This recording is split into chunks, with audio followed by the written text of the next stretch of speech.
Hi, welcome to Homemade Italian Cooking. I'm Cara. I'm excited today. We're making biscotti, and I've got with me two of my beautiful cousins. We have Ava and Sophia, and they love to cook. They come from a long line of great cooks themselves, and Sophia is particularly good at desserts. So we're going to teach her how to make biscotti today, but let me introduce them. So, hi, Ava. Ava loves to dance. So tell me, what kind of dancing do you like to do? Jazz, hip hop, ballet, poms, and lyrical. Do you cook much in the kitchen? No. No? Okay. But we're gonna teach you, and hopefully you'll like it when we're done with this. And how about you, Ava? Sophia? Well, I love to cook in the kitchen, and I do gymnastics, and my favorite thing to do in gymnastics is probably a front walkover, but I don't exactly know how to do it yet, but I'm getting there. Oh, good. It's really fun to do. Awesome. All right, girls. Well, let's start cooking with our biscotti. Okay, so biscotti. What is biscotti? It is an Italian cookie that is kind of crunchy and crispy, and it's twice baked. We are going to make out a little log of cookie dough, and then we're going to slice them and cook it twice. And we're making these extra special because we're going to dip them in caramel and sprinkle with sea salt. So these are salted caramel biscotti. And they're so good, I know they're going to go fast. So we're going to make 2 batches. We're doubling the batch.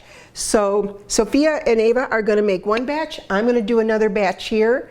They'll be using the KitchenAid mixer. I'll be using a hand mixer, and we'll show you how to do it. So with that, let's get started. First thing we want to do is sift together dry ingredients. And so I don't think you've ever sifted before, have you? This will be your first time, so I think this will be a good thing to show. So we put the sifter inside a big bowl and put in 2½ cups of flour there. All right, so there's a trick, perfect. What you do with flour, and it's called leveling, and you level it off. All right, yeah, just dump the whole thing in, and then you can start. All right, hold, all right, get another one in there, and I'll level it off for you. Perfect. Okay, put it in. All right, get the rest of the ingredients in. All right, oh, and another ½ cup. I almost forgot. Why don't you use the ½ cup measurement? Okay. And we'll level that off for you. Baking is a little more precise than other kind of cooking, so getting the measurements exact is very helpful. Great. All right, so now we're going to add in our tablespoon of baking powder, and I think you've got that measured over there. Yeah, put that in. Great. Okay, and now we want to put in a teaspoon of salt, and we've got the salt bin over here. Okay. So put a teaspoon of salt there. This teaspoon, right?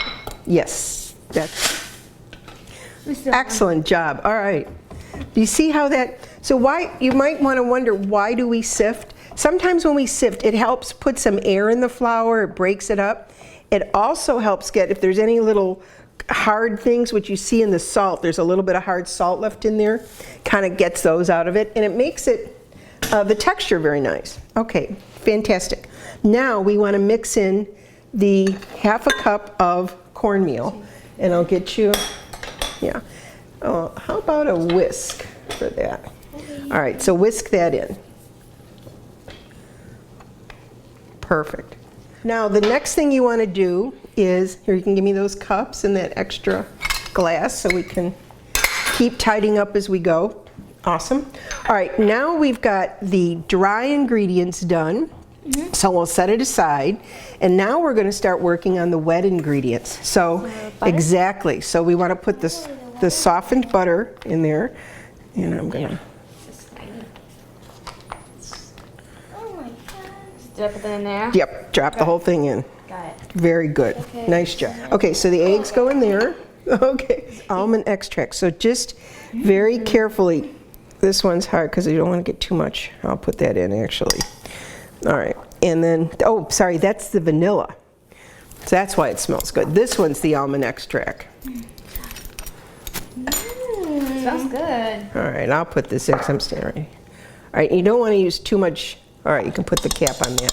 All right, and now we're going to let this Mix again? keep mixing up. Yep. All right, so now we're going to only, not all of it, just put in a cup at a time. Put in a cup. Okay, that's enough. Now we're going to put it up, and we're going to slowly blend that a little bit more. Okay. All right, so we've cleaned up a bit, and we've got the most important ingredient to go in to the batter, the dough, and that's going to be the pecans and almonds. We've got toasted pecans and almonds. The pecans I cut in half, but the almonds are whole. Go ahead and stir that in. I stir it because Some flour on your hands. And okay. And now we want to take this out, and we're going to make a couple logs with it. All right, we're done. We're going to take the biscotti out of the oven and show you how beautiful these are. They've got a nice color. They're hard. They've firmed up. So now the key to biscotti is we're going to let these cool at least another 30 minutes. All right? Yeah, I know. That's how I feel too. Then we're going to slice them, and we're going to bake them again, and then we're going to let them cool again. And after they're cooled, then we put the, then we're going to make the caramel sauce, and we're going to dip them in caramel. They have cooled, and I want to show you what our little biscotti logs look like. This is, I think this is the one that you did. Yep. All right, and so would you put that back on the cooling rack? Thank you.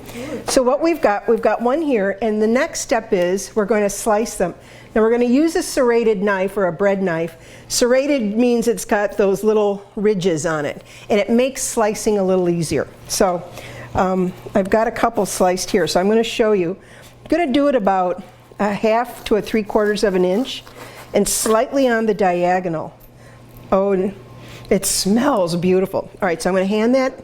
You smell it? Check that out. Good. All right, lay it flat on the sheet. Right.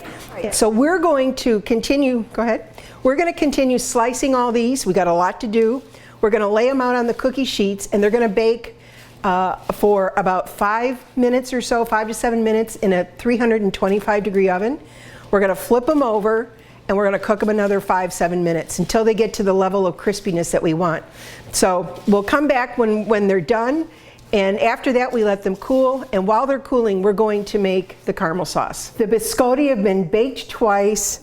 They're sliced. We've got a whole bunch of them here. They turned out beautiful, and I hope you can see the golden color. Yep. And they've got a nice edge, they're crispy on the edge.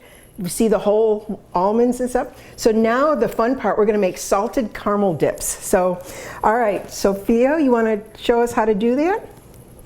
We've melted up some caramels with some heavy whipping cream. Perfect. Do some more. And that made a nice sort of dipping sauce. And we've got Ava, who is sprinkling a just perfect amount of thick, coarse sea salt. And that gives it that nice salty caramel bite. Okay. And I want you to notice that Sophia's got the good twirl technique down here. You dip halfway through and then twirl, and the caramel comes through. Our grandmother, which would be their great-great-grandmother, my grandmother, used to work at a candy factory. And she's the one that taught us, used to love to make chocolates, and she taught us the dip and twirl method. So this is sort of an homage to our grandma, great-great-great-grandma. All right.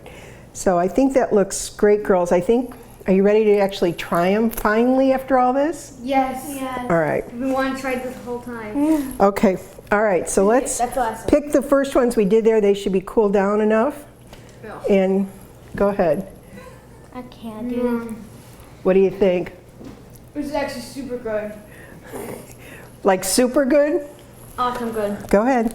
I'll do this one. I'm not a very What do you think, I'm Sophia? not a great almond fan, so I But don't know. I'm not. I love these. Right. It's hard to break because they just lost my tooth.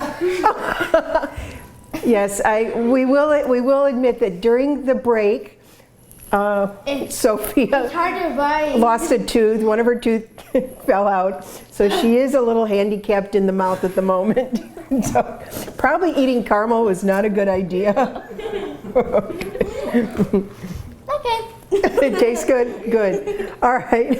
I hope you, we're going to finish all of the rest of the biscotti. We'll probably leave some plain.